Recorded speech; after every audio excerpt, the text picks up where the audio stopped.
Assalamualaikum warahmatullahi wabarakatuh. Halo semuanya, jumpa kembali dengan saya Kang Restu.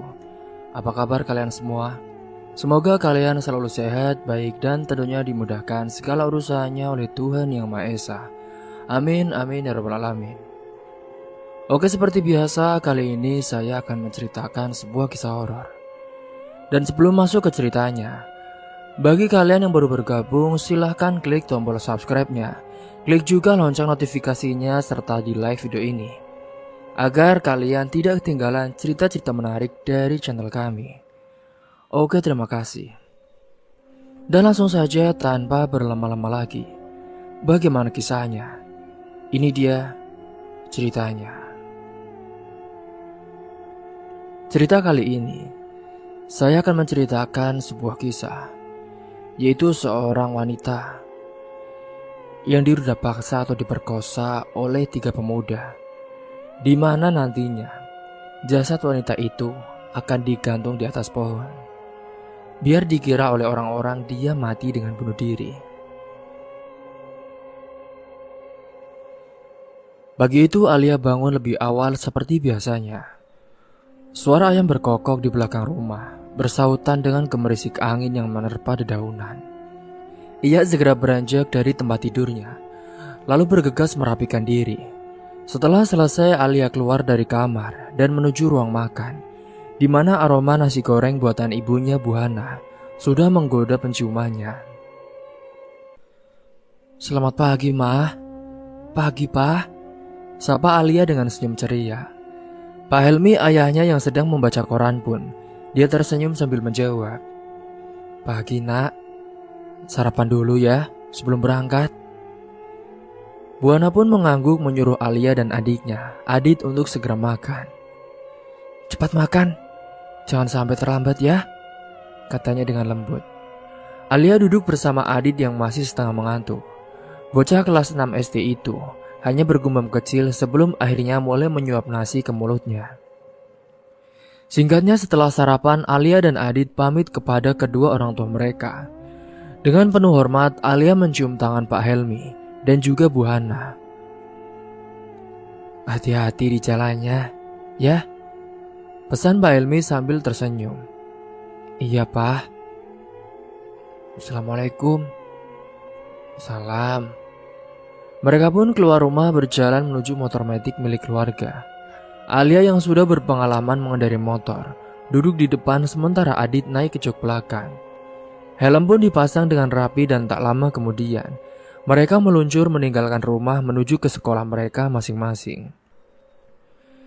Jalanan pagi itu cukup ramai oleh aktivitas masyarakat. Sepanjang perjalanan Alia berbincang ringan dengan Adit, membahas hal-hal kecil tentang pelajaran hingga cerita-cerita lucu dari teman-temannya. Tak terasa pun saat itu mereka berbicara. Akhirnya mereka tiba di SD tempat Adit belajar. "Sampai sini aja ya, Kak," kata Adit sambil melepas helmnya. Alia pun tersenyum dan mengacak-acak rambut adiknya. "Belajar yang rajin ya. Kakak jemput nanti siang." "Siap, Kak," saut Adit ceria sebelum berlari masuk ke gerbang sekolah. Alia melanjutkan perjalanan ke SMA-nya yang berjarak sekitar 3 km dari SD tersebut. Begitu tiba di sekolah, suasana khas pagi sekolah pun menyambutnya. Suara langkah kaki siswa, tawa riang teman-teman, dan juga bunyi bel masuk yang sebentar lagi akan berbunyi. Alia memarkir motor di tempat biasa, lalu bergegas ke ruang kelasnya saat itu. Di sekolah, Alia dikenal sebagai siswi yang aktif dan juga berprestasi. Ia tak hanya menjadi ketua OSIS, tetapi juga anggota aktif berbagai ekstrakurikuler, seperti drum band dan juga palang merah remaja. Sosoknya yang ceria dan juga penuh semangat, membuat banyak siswa dan juga guru mengagumi sifat dari Alia. Hari itu sebelum bel masuk berbunyi, Alia mengunjungi ruang OSIS untuk mengecek beberapa dokumen yang perlu ia urus. Sebagai ketua, ia tentu bertanggung jawab atas banyak kegiatan di sekolah. Meski jadwalnya padat, ia selalu berhasil membagi waktu dengan baik. Saat sedang sibuk memeriksa dokumen, suara langkah kaki pun mendekat. Alia menoleh dan mendapati itu adalah Arman, pacarnya, yang sudah berdiri di depan pintu. Arman adalah siswa yang terkenal di sekolah karena kepiawaiannya dalam olahraga, terutama olahraga basket. Tubuhnya yang atletis dan juga wajahnya yang tampan membuat banyak siswi mengidolakan dia. Namun sekarang hatinya hanya untuk Alia, pacar satu-satunya yang cantik dan juga menawan. "Pagi sayang." Pagi juga," balas Alia sambil tersenyum kecil. Arman mendekat meletakkan tas olahraganya di meja, lalu bertanya kepadanya, "Kamu lagi sibuk apa? Kayaknya pagi-pagi udah serius banget," ucapnya. "Ini nih, proposal buat kegiatan bulan depan. Harus aku selesaikan hari ini, biar bisa segera disetujui," jawabnya. Arman mengangguk saat itu. Pacarku memang hebat ya, selalu rajin. Kalau aku yang jadi ketua OSIS, mungkin semuanya berantakan deh. Katanya sambil tertawa ringan. Alia pun ikut tertawa saat itu. "Iya, kamu kan lebih cocok jadi kapten basket, bukan ketua OSIS." Dasar," jawabnya. Mereka berbincang sebentar sebelum bel masuk berbunyi. Arman mengantarkan Alia ke kelasnya, lalu kembali ke ruang ganti untuk persiapan latihan basket. Hari itu rutinitas Alia berjalan seperti biasa. Ia mengikuti pelajaran dengan penuh semangat, mencatat setiap materi yang disampaikan oleh guru. Dan saat jam istirahat telah tiba, ia menyempatkan diri untuk berkumpul dengan teman-temannya yang ada di kantin. Mereka berbincang santai sambil menikmati makanan ringan. Suasana akrab membuat waktu istirahat terasa singkat saat itu. Hingga singkatnya waktu yang berjalan begitu cepat. Setelah selesai sekolah, Alia pun juga masih harus menghadiri latihan drum band dan juga rapat OSIS. Jadwalnya sangat padat tetapi ia menikmatinya. Bagi Alia, semua aktivitas ini adalah bagian dari tanggung jawabnya sebagai siswa, sekaligus pengalaman berharga yang tak ingin ia lewatkan begitu saja. Sore menjelang, Alia menyelesaikan semua kegiatannya di sekolah. Saat hendak pulang, Arman pun menghampirinya di depan gerbang. "Gimana? Capek enggak?" tanya Arman sambil membawa tas olahraga. "Capek sih Yang, tapi senang. Kamu sendiri gimana? Latihannya lancar?" balas Alia sambil tersenyum. "Lancar banget dong. Kita menang lawan sekolah sebelah tadi. Kamu harus lihat pertandingan selanjutnya ya," kata Arman dengan nada antusias. Alia pun mengangguk. "Pasti aku gak akan melewatkan pertandingan kamu." Mereka pun berbincang sebentar sebelum akhirnya berpisah. Alia pulang dengan motor menjemput Adi di SD-nya, dan bersama-sama mereka pun kembali ke rumah. Singkat cerita, sesampainya di rumah, Alia pun merasa lelah tetapi puas. Hari itu seperti hari-hari sebelumnya dipenuhi dengan aktivitas yang berarti. Rutinitasnya memang padat tetapi dengan dukungan dari keluarga dan juga teman-teman, serta dari pacarnya Arman. Alia selalu mampu dan juga merasa semangat menjalani hari-harinya yang sangat super sibuk ini. Kemenangan tim basket sekolah Arman rupanya menjadi bahan perbincangan hangat di antara para siswa saat itu. Memang hari itu singkatnya di sana. Sorakan kemenangan semalam masih terngiang, membangkitkan semangat semua tim olahraga di sekolah itu.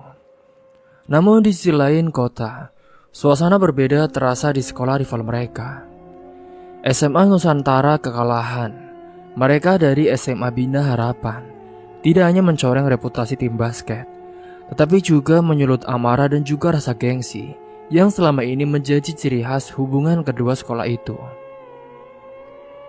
Di sisi lain saat itu di ruang latihan basket SMA Nusantara, kapten tim mereka Dana tampak berjalan mondar-mandir dengan wajah yang tegang. Tubuhnya yang tinggi tegap dan sorot matanya yang tajam mencerminkan tekad dan juga rasa frustasi yang mendalam.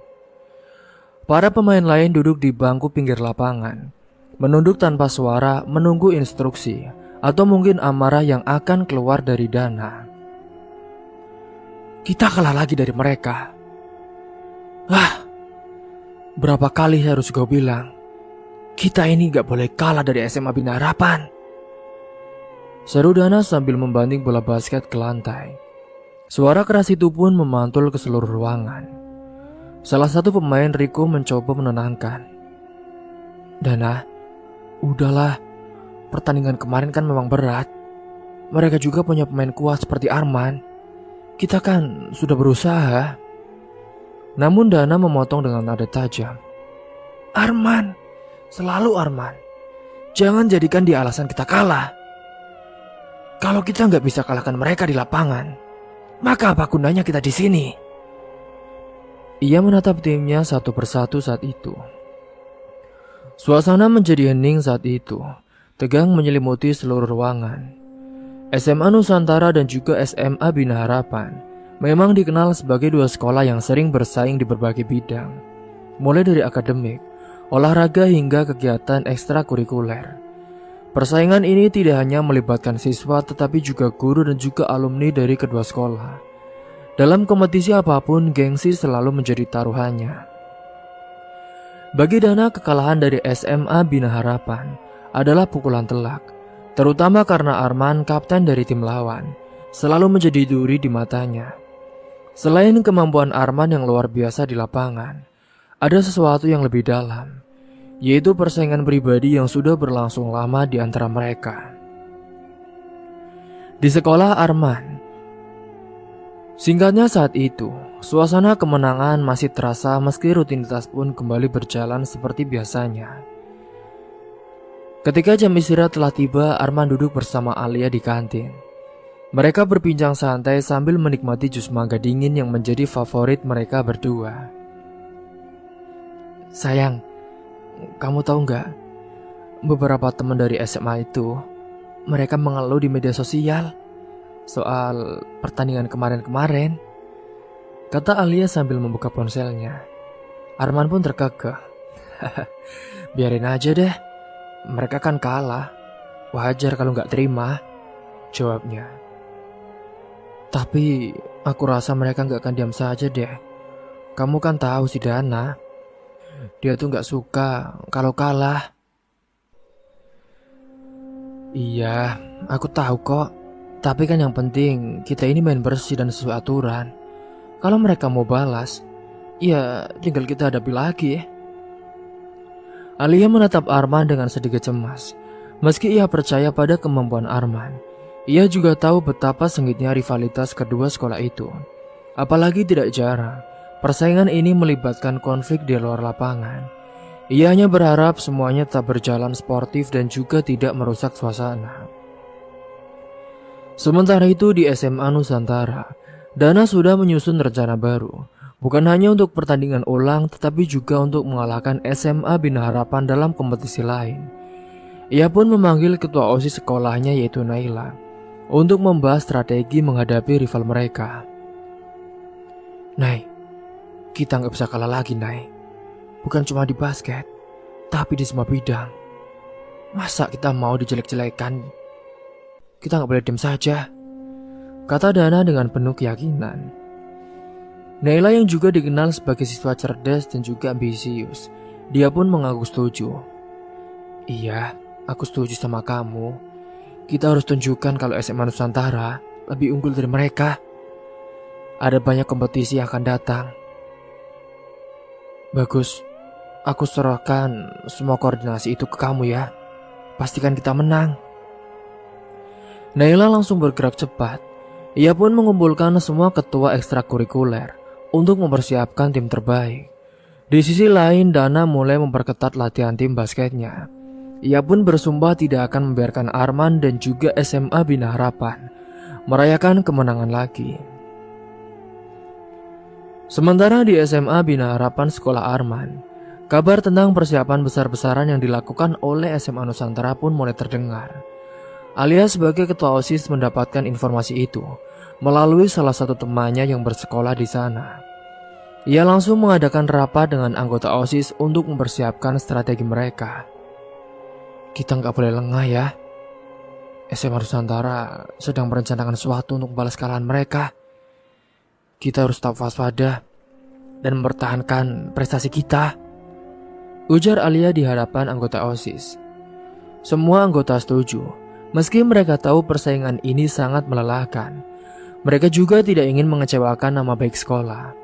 Alia pun langsung membagi tugas, memastikan setiap kegiatan dan juga kompetisi yang akan datang dipersiapkan dengan matang-matang.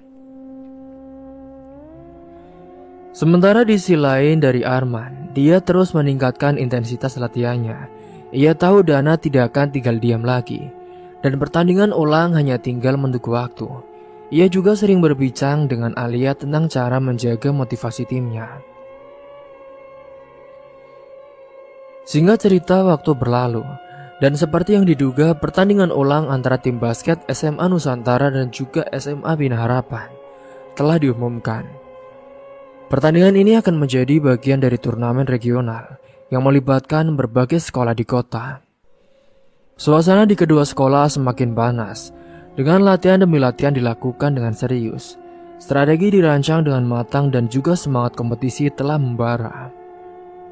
Di hari pertandingan itu, aula olahraga dipenuhi oleh siswa dari kedua sekolah yang datang untuk memberikan dukungan. Sorakan dan juga yel-yel menggema menciptakan atmosfer yang sangat menegangkan.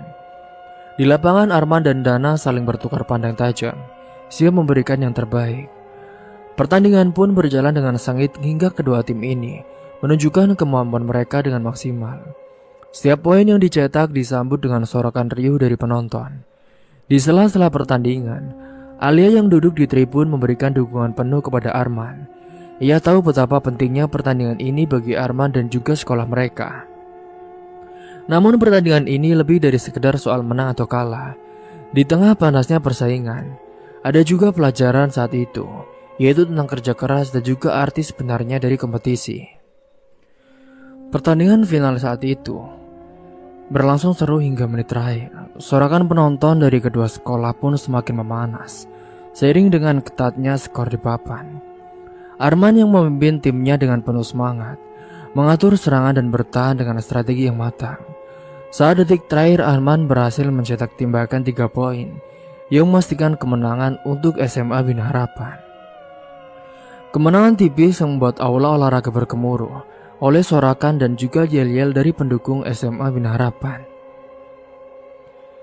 Di tengah keramaian, wajah Dana terlihat gelap saat itu.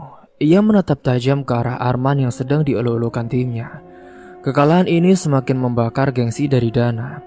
Ia melangkah keluar lapangan tanpa memberikan selamat kepada lawannya, meninggalkan timnya yang terlihat kecewa saat itu. Namun suasana euforia berubah menjadi kericuhan ketika salah satu pendukung SMA Nusantara yang tak terima dengan kekalahan ini mulai memprovokasi. Sorakan berubah menjadi teriakan penuh emosi. Pendukung dari kedua belah pihak pun saling beradu argumen, dan suasana semakin memanas hingga seorang siswa dari SMA Nusantara mendorong salah satu pendukung SMA Bina Harapan yang memicu keributan fisik.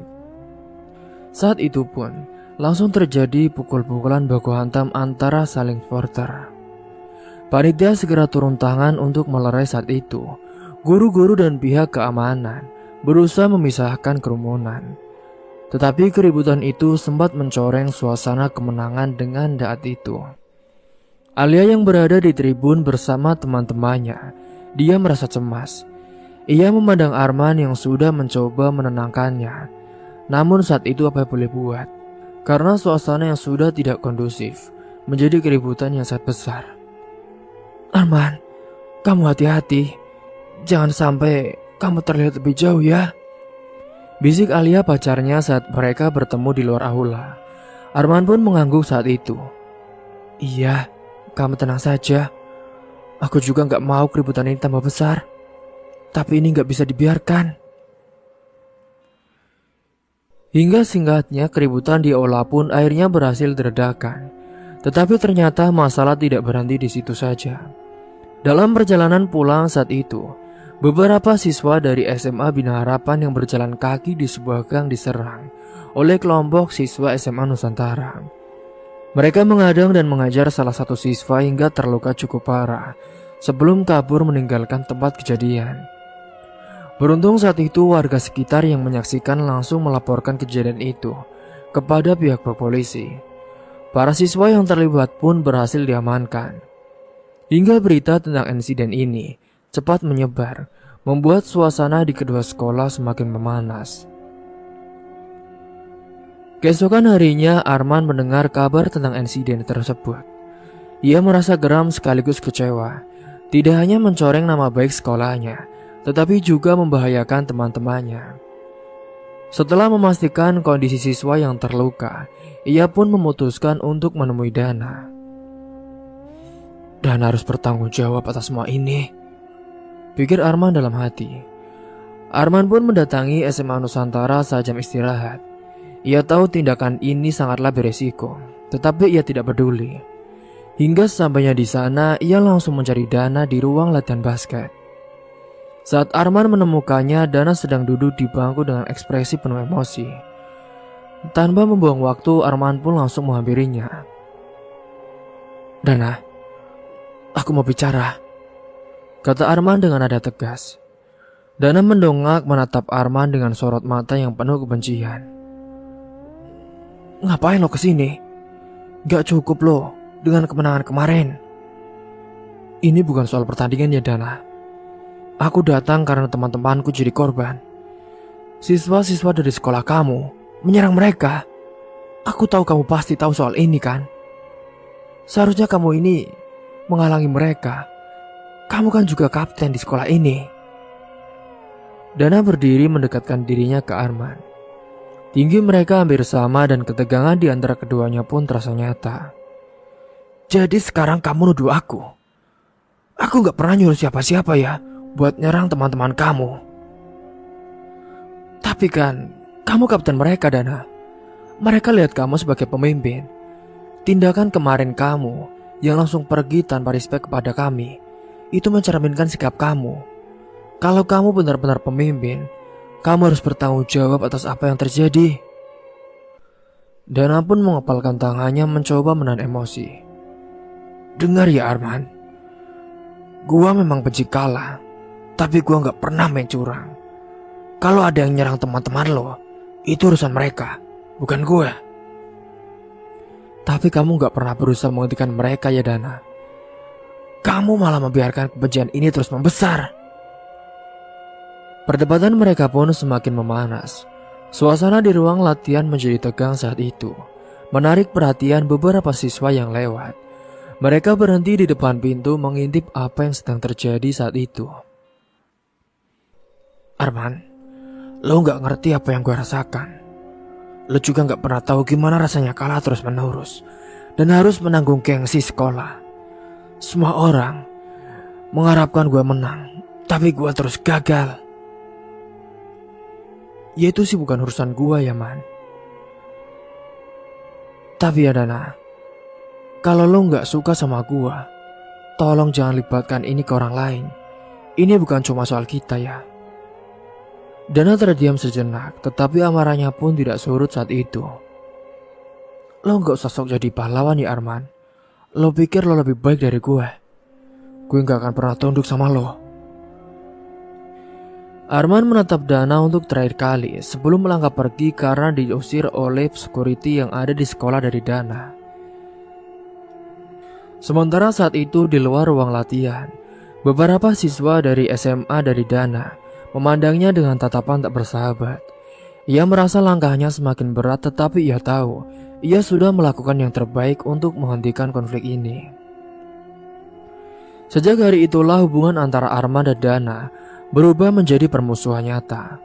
Dana tidak lagi memandang Arman sebagai rival di lapangan, melainkan sebagai musuh yang harus ia kalahkan dalam segala hal.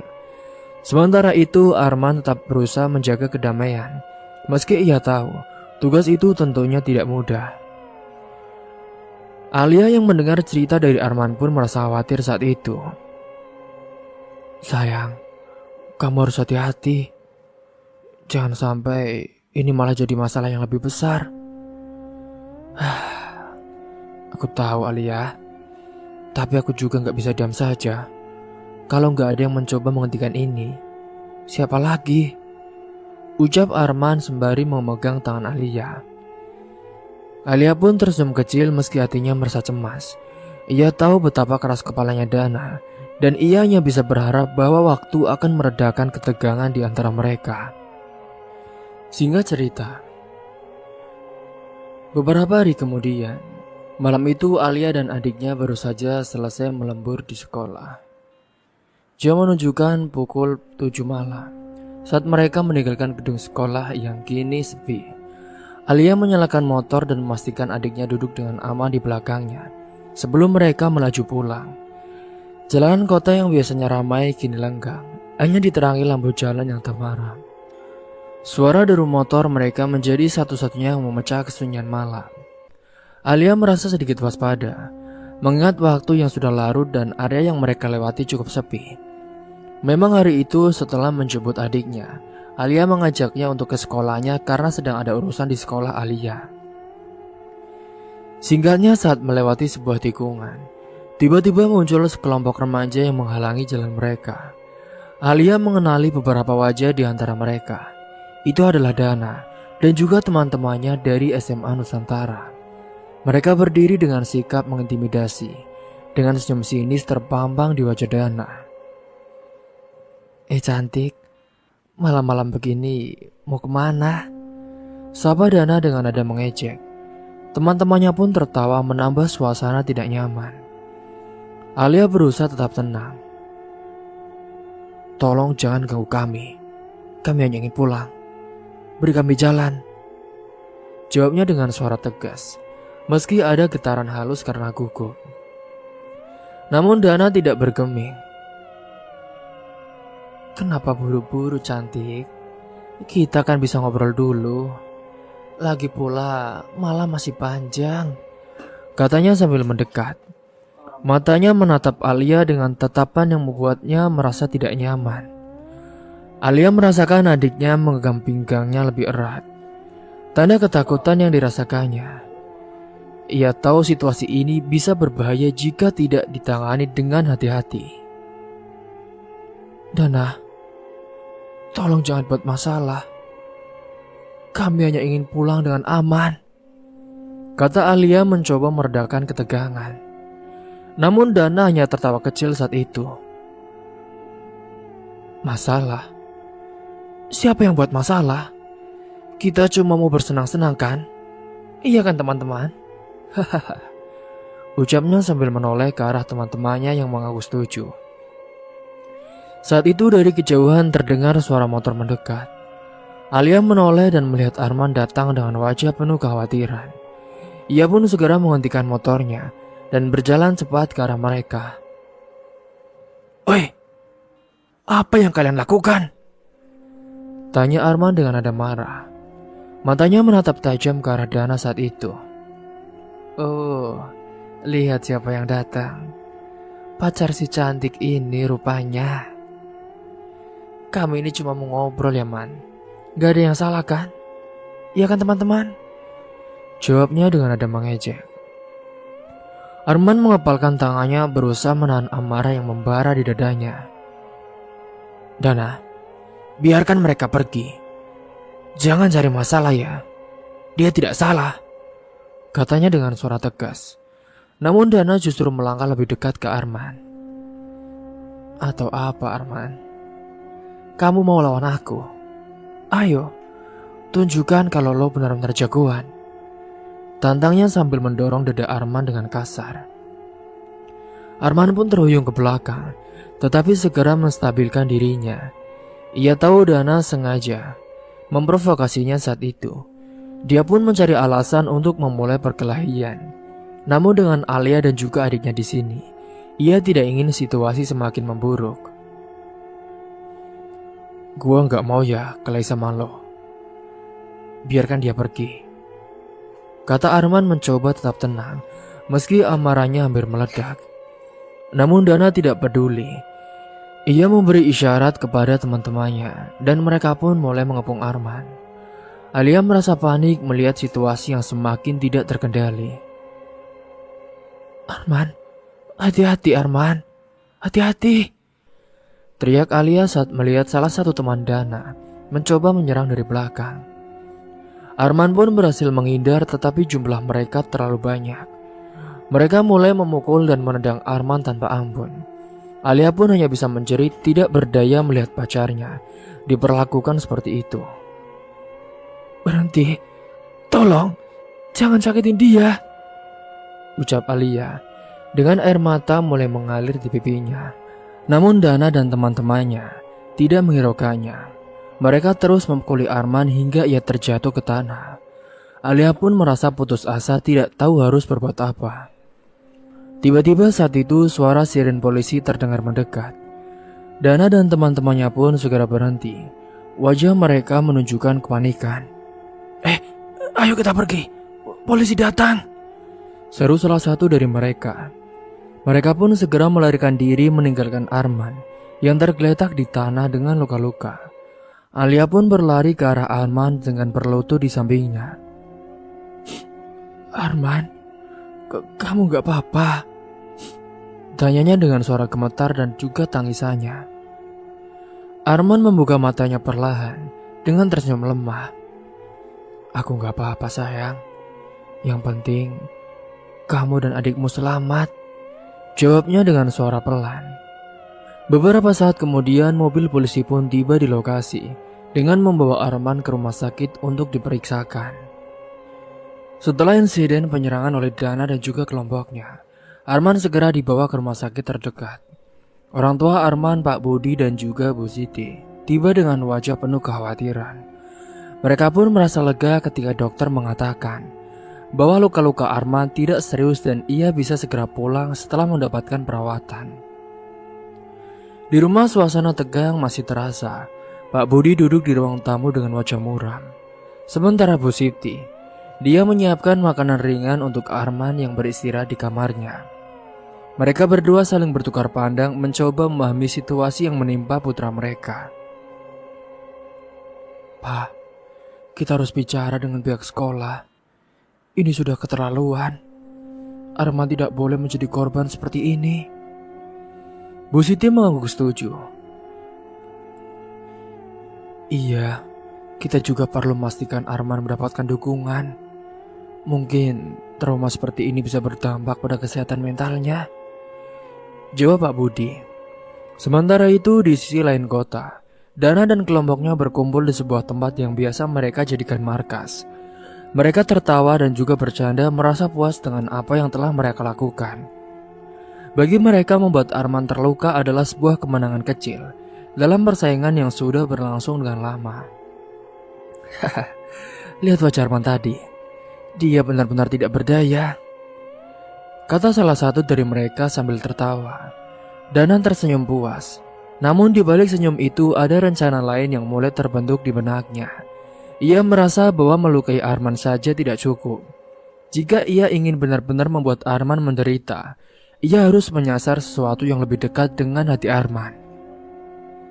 "Kita harus membuat hidupnya lebih sulit. Dan gue tahu caranya," ujar Dana dengan nada serius. Teman-temannya pun menatapnya dengan penasaran. "Emangnya apa rencanamu?"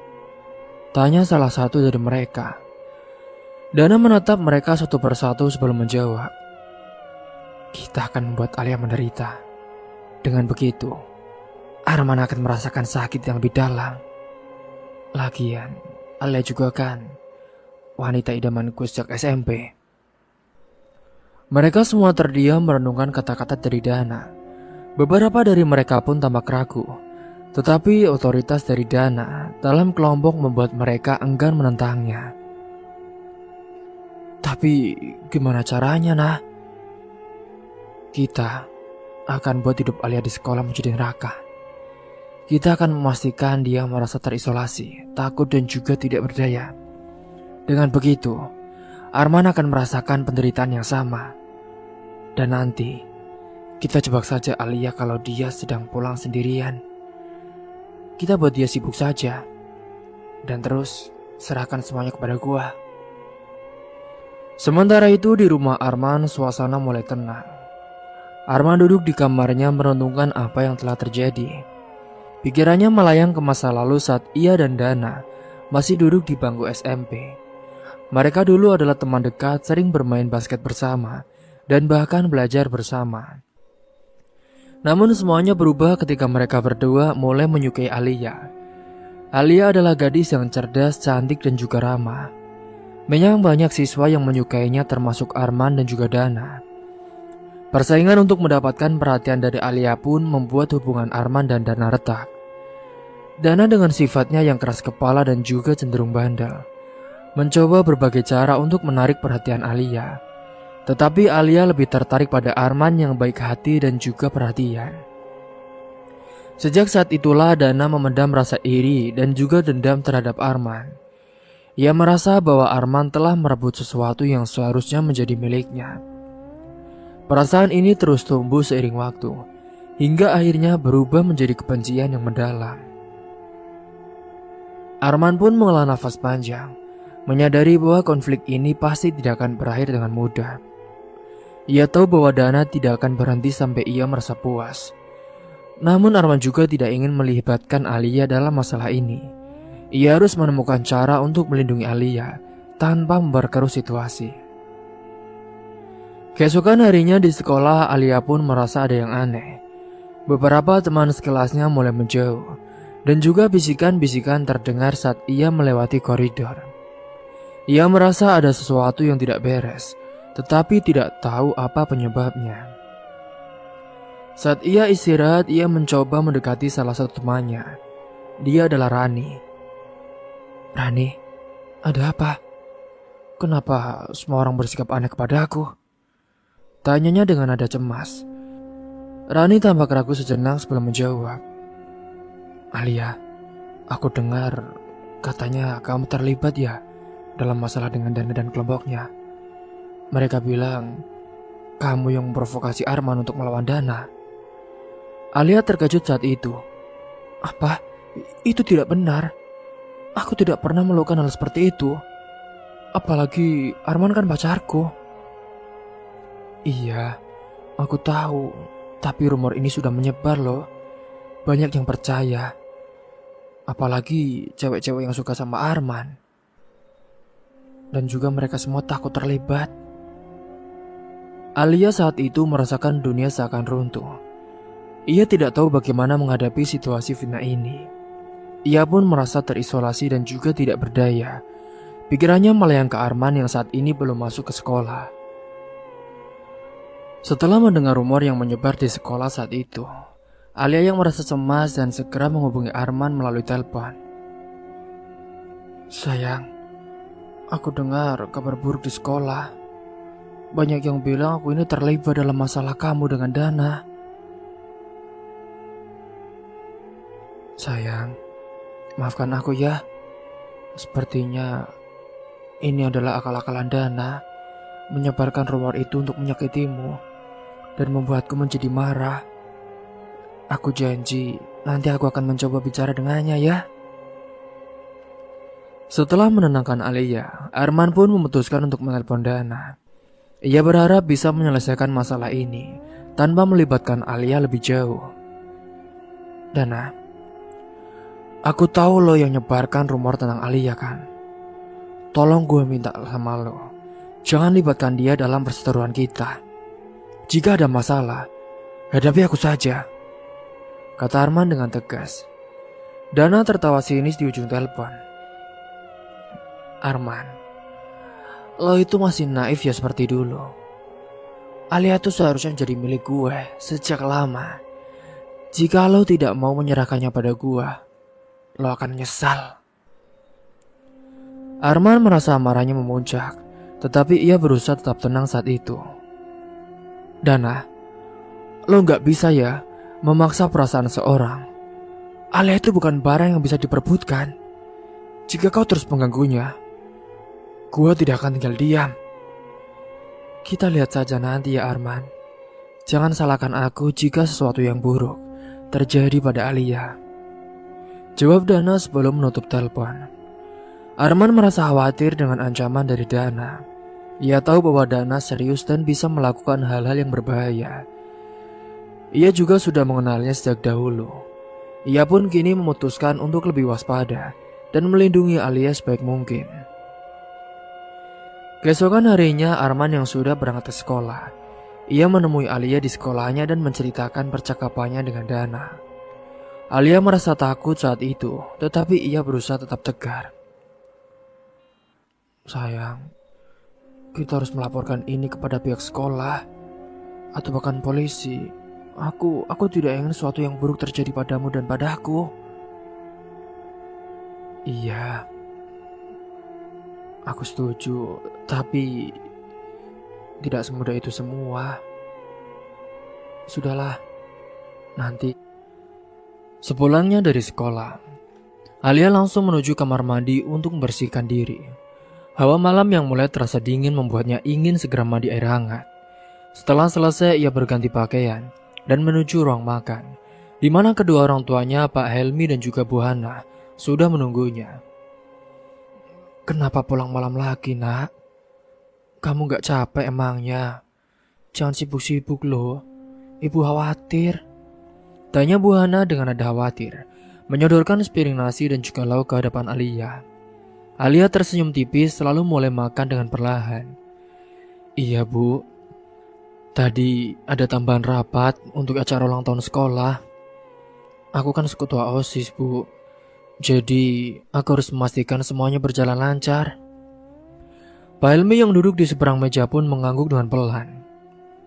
Nah, kami mengerti tanggung jawabmu, tapi kamu juga tetap jaga kesehatan ya.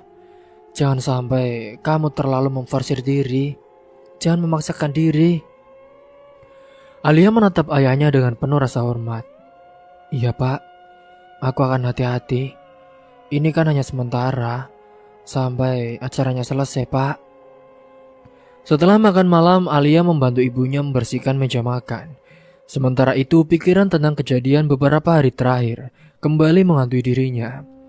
Hubungan dengan Dana dan juga ancamannya terhadap Arman terus membuatnya merasa gelisah. Ia mencoba mengalihkan pikiran dengan membantu pekerjaan rumah kecil, lalu naik ke kamarnya. Di dalam kamar saat itu, Alia merebahkan diri di atas kasur. Telepon genggamnya berdering menampilkan nama Arman di layar saat itu. Ia pun segera menjawab panggilan itu dengan senyum kecil di wajahnya.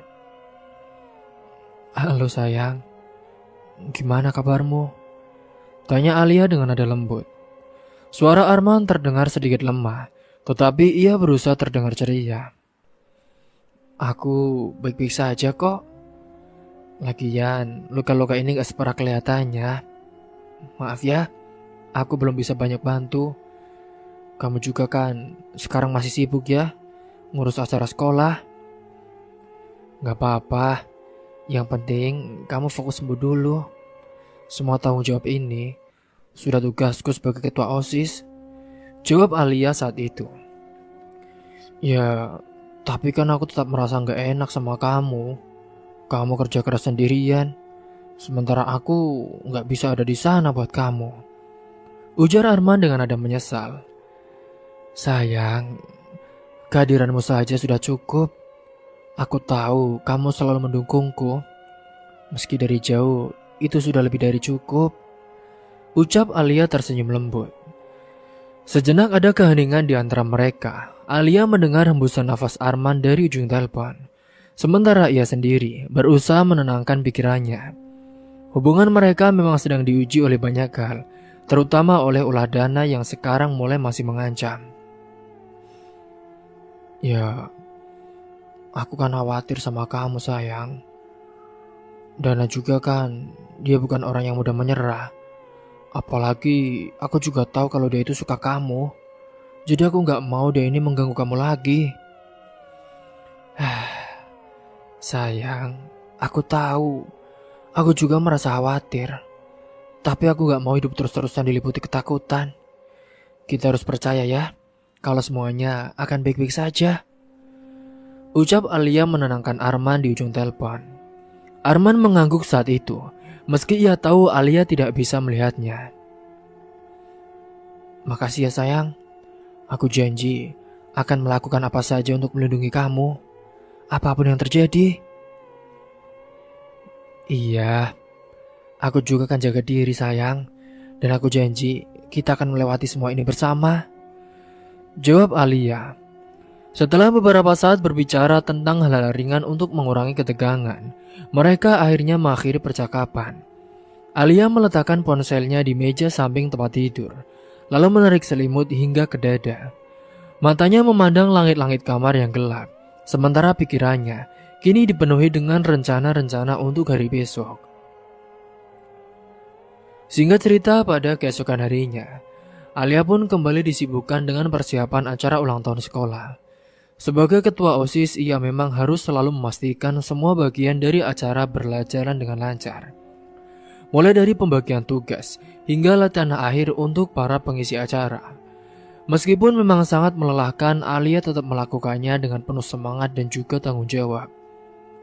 Namun di tengah kesibukannya, Alia tak bisa mengabaikan tatapan-tatapan aneh dari beberapa siswa lain. Sepertinya rumor yang disebarkan Dana masih terus menyebar saat itu. Beberapa siswa pun bahkan terlihat berbisik-bisik saat ia lewat. Alia yang berusaha mengabaikan semua itu, tetapi di dalam hatinya ia merasa sedikit terluka. Ia tahu tidak semua orang yang mendengar rumor itu akan berpikir jernih dan mencari tahu kebenarannya. Namun ia tetap berpegang pada keyakinannya bahwa kebenaran akan terungkap pada waktunya. Sementara di sisi lain, Dana masih belum menyerah dengan rencananya. Setelah pertemuan dengan pihak sekolah yang membuatnya dihukum, ia merasa lebih marah dan juga ingin membalas dendam. Bagi Dana, ini bukan hanya tentang persaingan, tetapi juga tentang harga dirinya yang ia anggap telah diinjak-injak. Kita harus cari cara lain untuk buat Alia dan Arman menderita. Mereka nggak boleh merasa aman, kata Dana kepada teman-temannya. Teman-temannya pun saling berpandangan. Beberapa tampak ragu, namun loyalitas mereka kepada Dana membuat mereka tidak berani menolaknya. Sementara itu, Arman yang sedang memulihkan diri di rumah terus memantau kondisi Alia. Ia mengirim pesan-pesan dukungan dan juga memastikan Alia tahu bahwa ia tidak akan sendirian. Meskipun fisik dari Arman sekarang masih lemah, Arman tetap berusaha menjadi sumber kekuatan bagi Alia. Singkatnya, saat malam tiba, Alia kembali ke rumah dengan tubuh yang lelah. Namun semangatnya tetap menyala karena dukungan dari Arman dan juga keluarganya. Ia tahu tantangan ini hanya sementara dan ia yakin ia bisa melewatinya.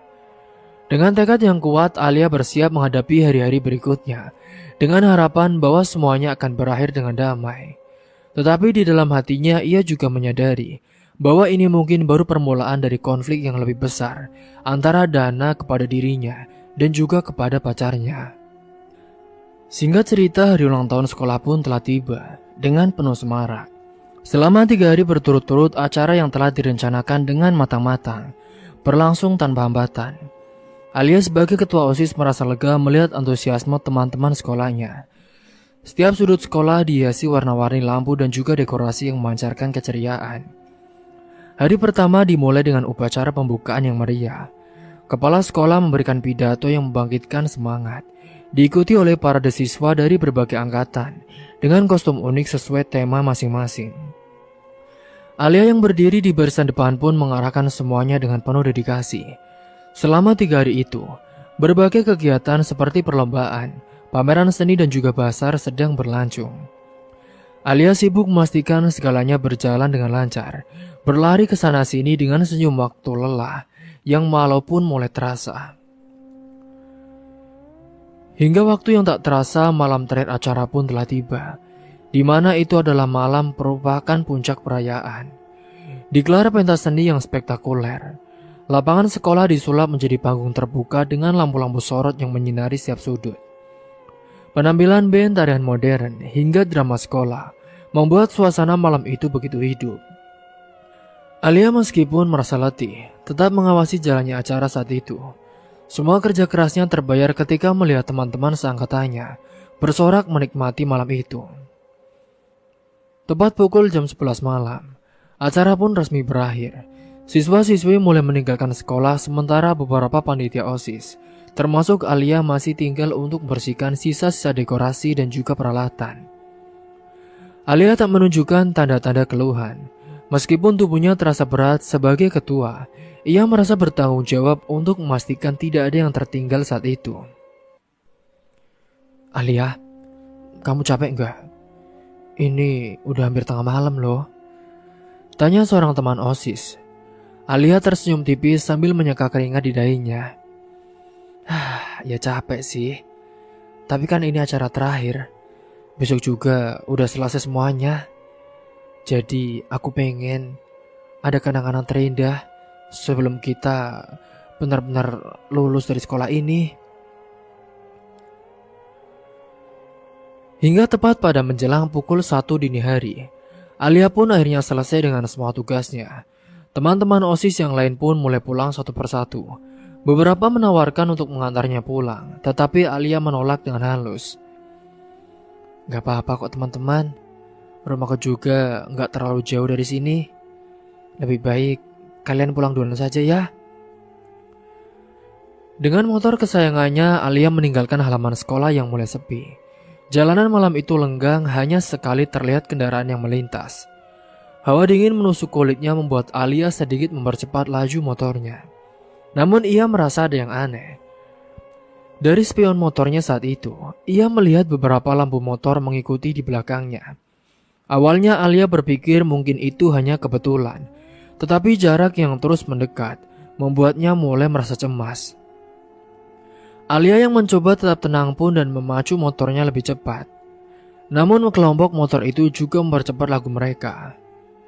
Jumlahnya ada sekitar 5 motor, dengan suara knalpot bising yang memecah keheningan malam.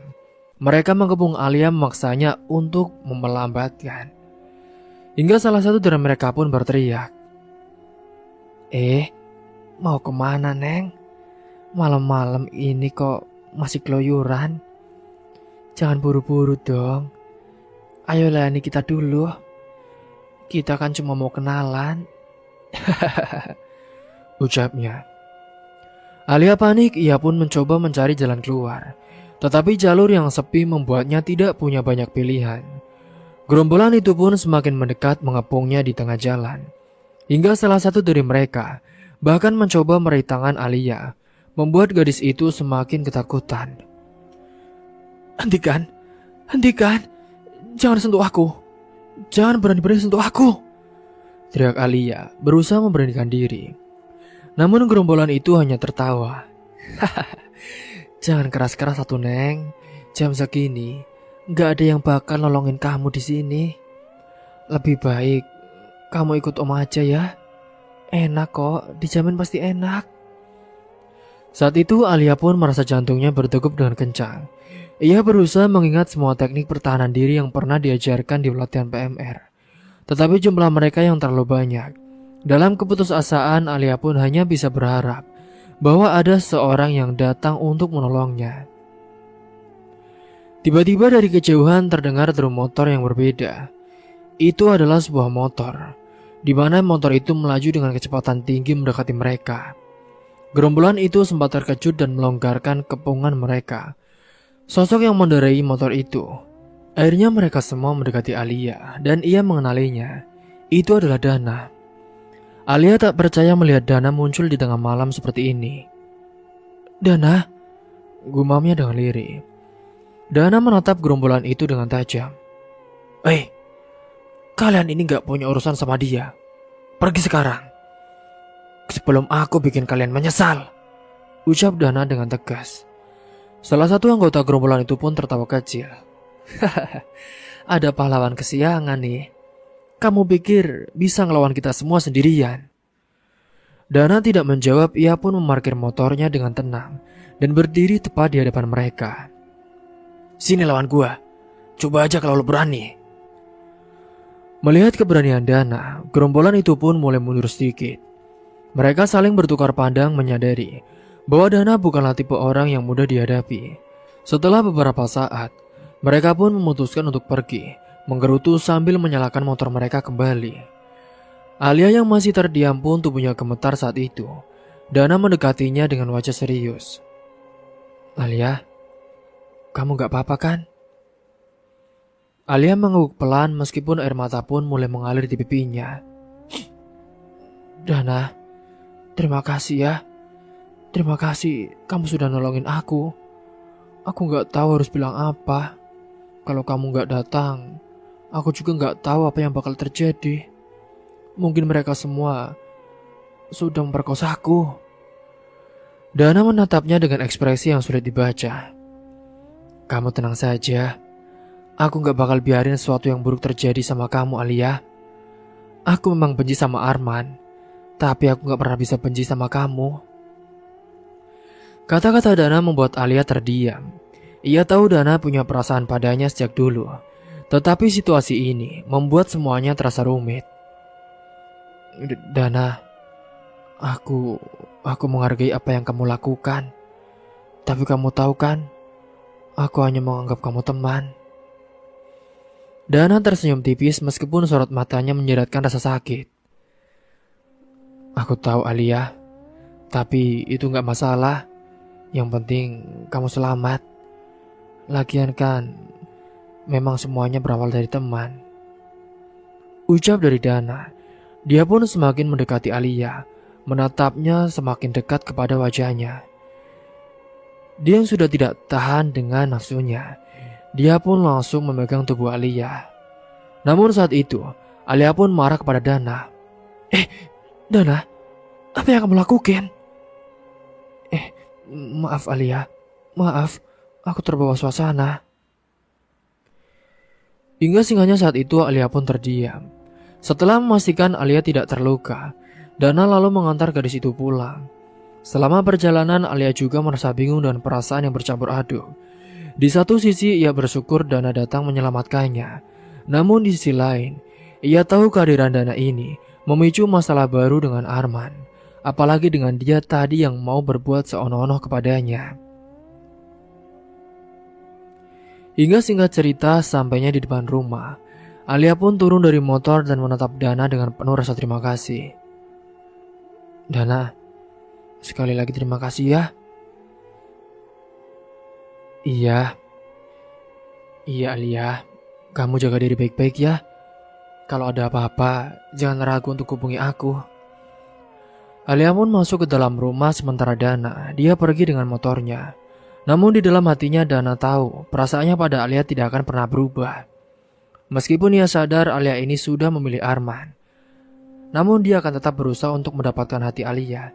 Jika tidak, seenggaknya dia akan menikmati tubuh Alia suatu saat nanti. Setelah mengantar Alia pulang, Dana kembali mengendari motornya menyusuri jalanan malam yang sepi. Pikiran tentang apa yang baru saja terjadi membuat hatinya campur aduk.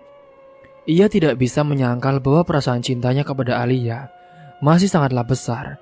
Tetapi ia juga tahu bahwa Alia telah memilih Arman dan itu membuatnya merasa tidak berdaya. Namun di tengah rasa galau itu, Dana menyimpan rasa besar. Ternyata geng motor yang tadi menghadang Alia itu bukan sekedar kebetulan. Mereka adalah orang-orang suruhannya yang awalnya diminta untuk menciptakan situasi menegangkan agar ia bisa muncul sebagai pahlawan. Rencana Dana sebenarnya sederhana. Ia ingin membuat Alia merasa berutang budi kepadanya dan perlahan membuka hati. Serta ketika ada kesempatan di malam yang sepi itu, dia ingin sekali menikmati Alia dan juga bibirnya. Tapi saat ia melihat Alia begitu ketakutan, hatinya pun goyah dan tidak jadi menyentuh tubuh Alia. Gua nggak bisa terus kayak gini. Gumam Dana sambil menghentikan motornya di pinggir jalan. Ia pun menatap jauh ke depan, mencoba melawan perasaan bersalah yang mulai muncul. Sementara itu di rumah, Alia masuk ke kamarnya dengan pikiran yang kacau. Ia belum bisa melupakan kejadian tadi. Bagaimana gerombolan itu mengepungnya lalu tiba-tiba Dana muncul menyelamatkannya. Meskipun ia merasa lega ada sesuatu yang ganjil tentang semuanya. Apalagi saat Dana menunjukkan sikap yang lebih dekat dari biasanya. Setelah mengganti pakaian saat itu, Alia pun berbaring di tempat tidur. Telepon genggamnya tergeletak di atas meja samping. Ia sempat berpikir untuk menelpon Arman dan menceritakan kejadian tadi. Tetapi ia mengurungkan niatnya. Arman sudah banyak masalah. Dia juga lagi fokus sembuh. Aku gak mau tambah beban buat dia, pikir Alia saat itu. Alia pun akhirnya memutuskan untuk menyimpan kejadian itu sendiri. Ia meyakinkan dirinya bahwa semuanya sudah selesai dan tidak akan ada yang berubah. Namun jauh di dalam hatinya ia merasa cemas. Sikap Dana yang mendekatinya tadi malam menimbulkan tanda tanya besar saat itu. Di tempat lain, Dana kembali berkumpul dengan gerombolan motornya di sebuah tempat terpencil.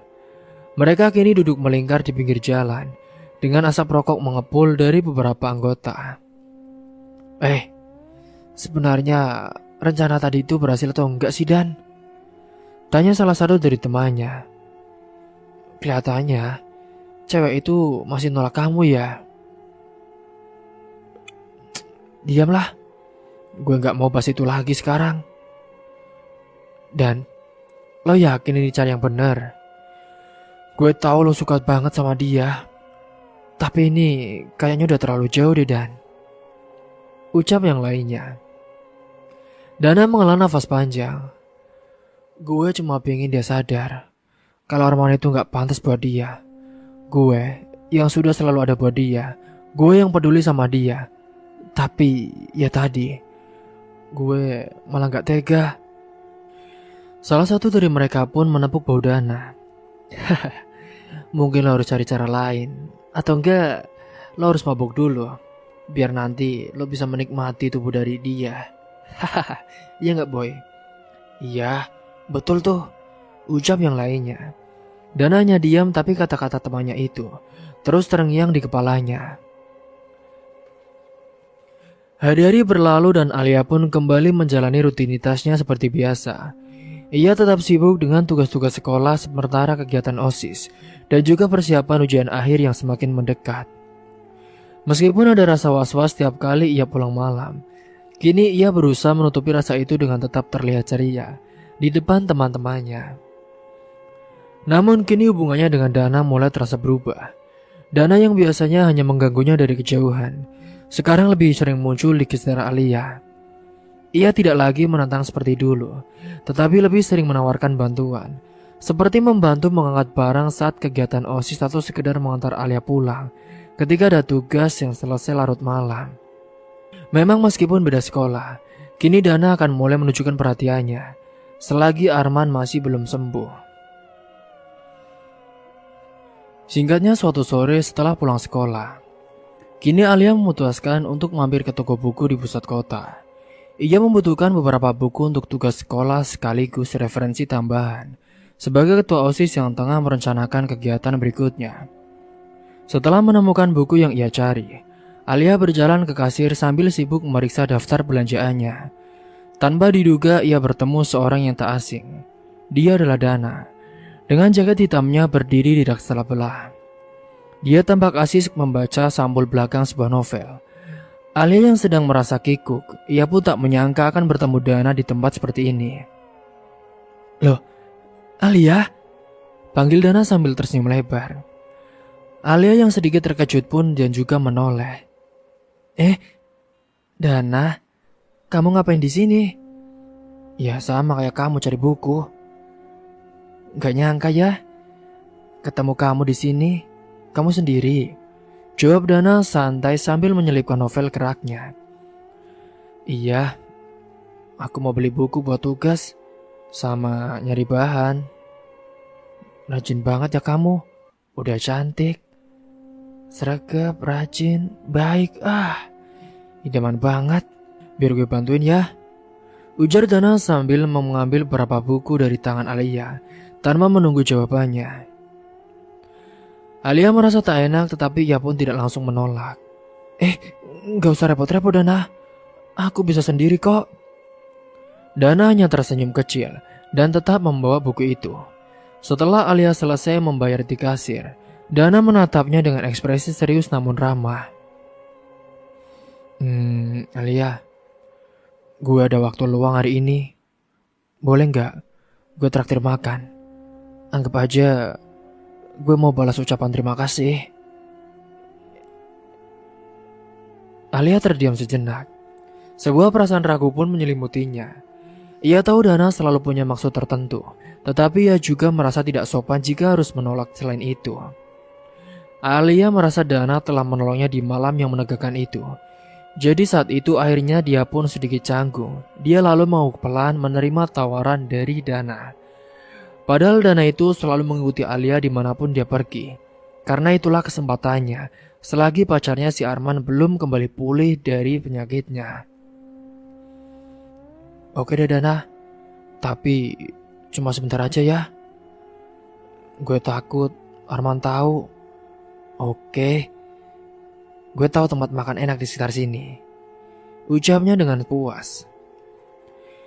Hingga hari itu pun mereka berjalan sebuah kafe kecil, tidak jauh dari toko buku itu. Suasana kafe itu cukup nyaman dan nuansa kayu dan juga lampu kuning yang hangat. Dana memilih meja di sudut ruangan, agak jauh dari pengunjung lain.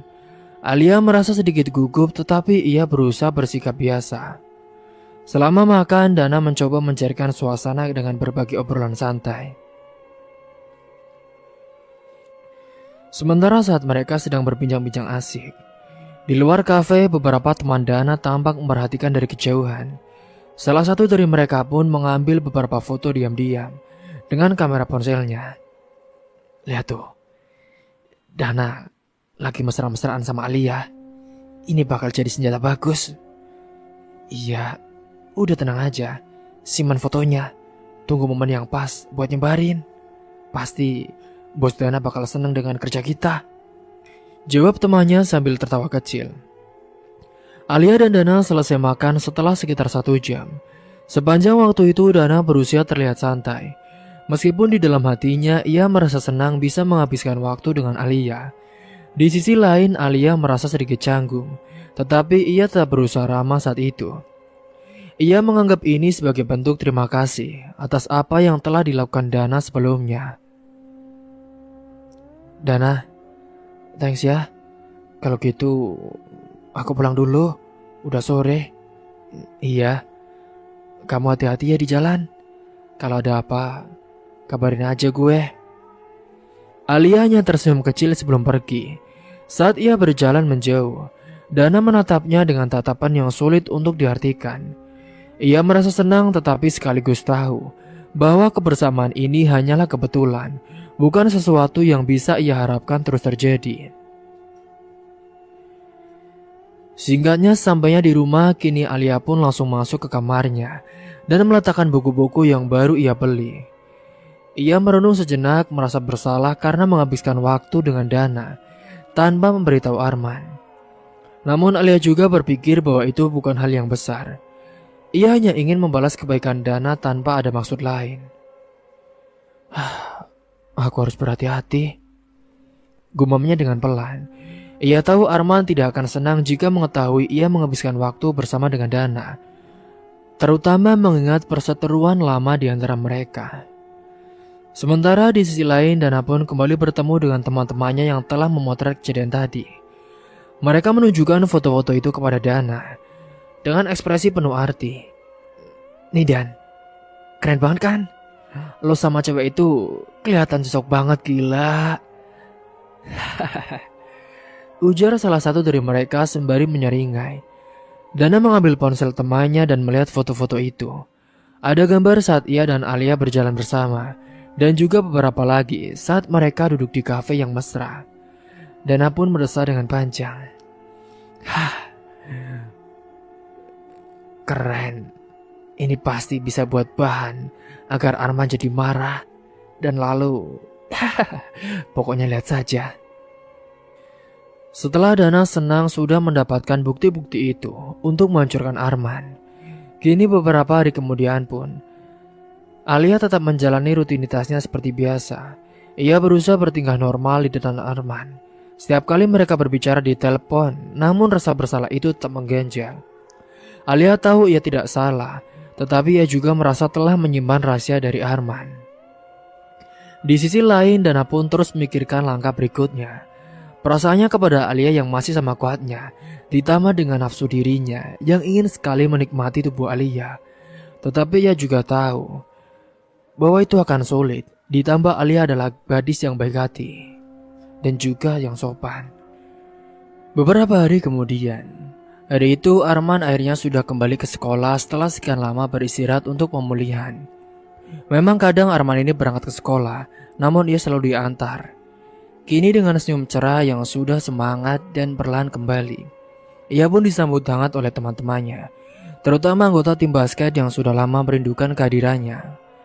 Alia pun tampak senang melihat Arman kembali dengan sehat. Tetapi di balik senyumnya, ada rasa cemas yang terus menghantuinya. Di sisi lain di sekolah Dana, suasana berbeda terjadi. Kelompoknya kini berkumpul di tempat biasa mereka nongkrong. Sebuah ruang tersembunyi di belakang gedung olahraga yang sering mereka jadikan tempat merencanakan tindakan mereka. Teman-teman Dana pun tampak bersorak dan juga merayakan sesuatu. "Dana, ini saatnya kita eksekusi rencana kita," seru salah satu temannya sambil mengangkat kaleng soda. "Arman mungkin udah sembuh, tapi dia nggak akan bisa balik. Jadi, seperti dulu, kalau kita bikin langkah terakhir ini." Dana yang duduk dengan santai pun di sudut ruangan. Ia hanya tersenyum kecil. Ia tampak berpikir keras meski rencana itu awalnya ia dukung. Ada sesuatu yang mengganjal hatinya belakangan ini. Setelah kejadian makan malam bersama Alia beberapa waktu lalu, ia sebenarnya mulai merasakan bersalah, namun ia sudah tidak peduli lagi. Ini bakal jadi pukulan terakhir buat mereka. Iya, tapi gue belum mau buru-buru. Kita tunggu momen yang pas saja. Sementara itu, sepulang sekolah, kini Arman pun mengajak Alia pulang bersama. Ia ingin menghabiskan waktu lebih banyak dengan Alia setelah merasa kehilangan selama masa pemulihannya. Kira-kira 2 minggu. Di perjalanan pulang saat itu, Arman mulai merasakan ada sesuatu yang aneh dengan sikap Alia. Pacarnya itu terlihat tidak seceria biasanya dan lebih banyak diam. "Sayang, kamu kenapa sih? Kamu kok kelihatan gak seperti biasanya? Apa ada yang salah?" Alia tersendak dari lamunannya. "Enggak kok, Man. Aku cuma lagi capek aja. Lagi banyak tugas di sekolah." Arman tersenyum tipis saat itu, tetapi hatinya tidak sepenuhnya percaya. Ia mengenal Alia terlalu baik untuk tidak menyadari ada yang mengganjal di pikirannya. Namun ia memilih untuk tidak memaksa. "Kalau ada apa-apa, cerita dong ke aku. Aku ini pasti selalu ada buat kamu." Alia mengangguk saat itu, tetapi dalam hatinya ia merasa bersalah. Rahasia tentang pertemuannya dengan Dana dan juga semua kejadian yang melibatkan Dana belakangan ini menjadi beban yang semakin berat bagi dirinya. Alia tahu Arman tidak akan menyukai fakta bahwa Dana, musuh lamanya, kini hadir dalam hidup mereka dengan cara yang tak terduga. Apalagi penyakit atau sakit yang dirasakan oleh Arman disebabkan oleh gerombolan-gerombolan dari Dana yang telah mengepungnya dan juga menghancurkannya. Singkat cerita, setelah berjalan-jalan, saat mereka tiba di depan rumah Alia, Arman pun menatapnya dengan lembut saat itu. "Sayang, aku senang bisa bareng kamu lagi. Maaf ya, selama ini aku gak bisa nemenin kamu. Sekarang aku sudah sembuh, aku bakal lebih banyak ada buat kamu." Alia pun tersenyum kecil. "Aku juga senang kamu udah sembuh, sayang. Aku gak apa-apa kok. Sudah ya, kamu jangan terlalu mikirin aku." Arman mengangguk dan melambaikan tangan sebelum pergi. Namun saat berjalan menjauh, perasaan aneh itu pun masih menyelimuti pikirannya. Ia tahu ada sesuatu yang belum dikatakan oleh Alia, tetapi ia memutuskan untuk memberi waktu. Singkat cerita, di malam hari saat Alia berbaring di tempat tidurnya, dengan pikiran yang masih berputar, ia mengingat kembali semua kejadian sejak malam ia diselamatkan oleh Dana. Mulai dari pertemuan tak terduga di toko buku, hingga makan bersama yang ia anggap sebagai balas budi. Namun sekarang semua itu terasa seperti bom waktu yang siap meledak kapan saja. Alia tidak tahu bagaimana harus menjelaskan semuanya kepada Arman tanpa menimbulkan masalah besar. Arman pasti gak akan ngerti. Atau mungkin dia bakal marah banget. Gumam Alia dengan nada gelisah. Ia memejamkan matanya, tetapi bayangan kejadian-kejadian itu terus menghantuinya. Di saat yang sama Arman juga gelisah. di rumahnya saat itu. Ia berbaring sambil menatap langit-langit kamar, memikirkan sikap Alia yang berubah. Alia kenapa ya? Apa mungkin dia capek karena kegiatan OSIS? Atau ada hal lain yang gak dia ceritain kepada aku? Pikirnya. Arman tidak bisa menahan rasa khawatirnya saat itu, tetapi ia juga tidak ingin menekan Alia lebih jauh. Sementara di tempat lain, Dana dan kelompoknya pun kembali berkumpul. Mereka mulai membahas langkah terakhir yang akan mereka ambil untuk menghancurkan Arman. Salah satu temannya menunjukkan foto-foto Alia dan juga Dana yang diambil diam-diam saat mereka di kafe. Foto ini cukup. Kalau kita sebarkan ke sekolah Arman, pasti semua orang bakal percaya kalau ketua OSIS mereka kini jadian dan udah deket sama lo, rival sekolah mereka. Pasti Arman bakal hancur dan Alia pasti akan dijauhi oleh semua orang, ujar salah satu dari mereka dengan nada puas. Dana pun mengambil ponsel itu dan menatap foto-foto tersebut dengan ekspresi rumit. Di satu sisi ia sangat senang karena ini adalah kesempatan untuk membalas dendam Arman. Tapi di sisi lain, ia juga merasa perbuatannya semakin melampaui batas. Tapi apa boleh buat, dia sudah sangat tergila-gila kepada Alia. Hingga singkat cerita saat itu, hari-hari berlalu dengan ketegangan yang terus meningkat. Alia masih mencoba bersikap seperti biasa, tetapi hatinya terus merasa berat. Arman meski tidak mengatakan apa-apa mulai mencurigai ada sesuatu yang sedang disembunyikan oleh Alia. Sementara itu Dana berada di tengah dilema antara perasaannya pada Alia dan juga loyalitas kepada kelompoknya. Namun saat itu Dana bersikeras bahwa dia harus bisa memiliki Alia kembali dari Arman. Hari-hari itu pun Alia yang sedang duduk di taman belakang sekolah menikmati waktu luangnya sambil membaca buku. Hawa sejuk dan juga suara burung yang bersaut-sautan sedikit banyak membantu menenangkan pikirannya yang belakangan ini terus-menerus gelisah. Namun ketenangan itu terusik ketika ponselnya bergetar tepat di meja kecil di sampingnya. Alia mengambil ponsel itu dan melihat nama pengirim pesan di layar. Itu adalah Dana. Hatinya langsung berdebar dengan kencang. Sejak kejadian mereka makan bersama, Dana beberapa kali mengirim pesan dengan nada ramah. Tetapi kini Alia merasa firasatnya buruk. Dengan ragu Alia pun membuka pesan itu. Alia, gue butuh lo lagi. Besok setelah sekolah, lo harus ikut gue ya. Ada tempat bagus yang pengen gue tunjukin. Alia pun membaca pesan itu dengan cemas. Selama ini ia berusaha menjaga jarak dari Dana tanpa bersikap kasar, berharap Dana akan mundur dengan sendirinya. Tapi pesan itu ternyata berbeda. Ada nada memangsa di dalamnya. Alia pun mengetik balasan dengan hati-hati. Maaf ya Dan, aku lagi sibuk sama urusan OSIS. Mungkin lain kali. Pesan itu pun terkirim tetapi dalam hitungan detik, balasan dari Dana pun mulai muncul. Gue gak tanya lo sibuk atau enggak ya. Ini bukan permintaan. Kalau lo gak mau datang, gue punya sesuatu yang bikin lo nyesel. Alia tertegun dengan kata-kata itu langsung menusuk ke hatinya.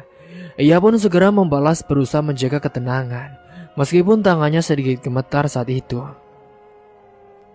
Maksud kamu apa ya Dana? Lalu datang balasan yang membuat nafas Alia tercekat. Ini foto-foto kita waktu di kafe. Lo pikir gue gak bakal pakai itu? Kalau lo gak mau ikut gue pastikan foto itu menyebar di sekolah lo, bahkan di tempat Arman. Gimana Lia? Masih mau menolak? Alia terdiam menatap layar ponselnya dengan perasaan campur aduk. Ia tahu Dana bukan orang yang sepenuhnya bisa dipercaya, tetapi dia tidak menyangka Dana akan sejahat ini. Selama ini dia pikir Alia Dana hanya ingin mendekatinya dengan cara biasa, tetapi ternyata dia sudah merencanakan semuanya. Kini ancaman ini pun membuktikan bahwa firasat buruknya telah benar. Alia pun mencoba berpikir jernih saat itu. Jika ia langsung menolak atau menentang Dana, ada kemungkinan ancaman itu akan direalisasikan. Tetapi jika ia mengikuti permintaan Dana, Ia takut terjebak lebih dalam permainan yang tidak ia inginkan. Dengan berat hati pun Alia mengetik balasan. Dana, aku mohon jangan sebarkan foto itu. Aku tidak mau aku mencoreng nama baik sekolahku. Apalagi kan sekolah kita rival. Aku tidak mau mengkhianati Arman juga. Baiklah, besok setelah sekolah aku mau kita ketemu. Alia merasa marah dan juga takut. Marah karena Dana memanfaatkan kebaikannya, dan takut karena ia tahu ancaman itu bisa menghancurkan hubungannya dengan Arman dan juga merusak citra nama baik sekolah. Apalagi dia adalah ketua OSIS-nya. Hingga keesokan harinya, Alia menjalani hari-harinya di sekolah dengan perasaan tertekan.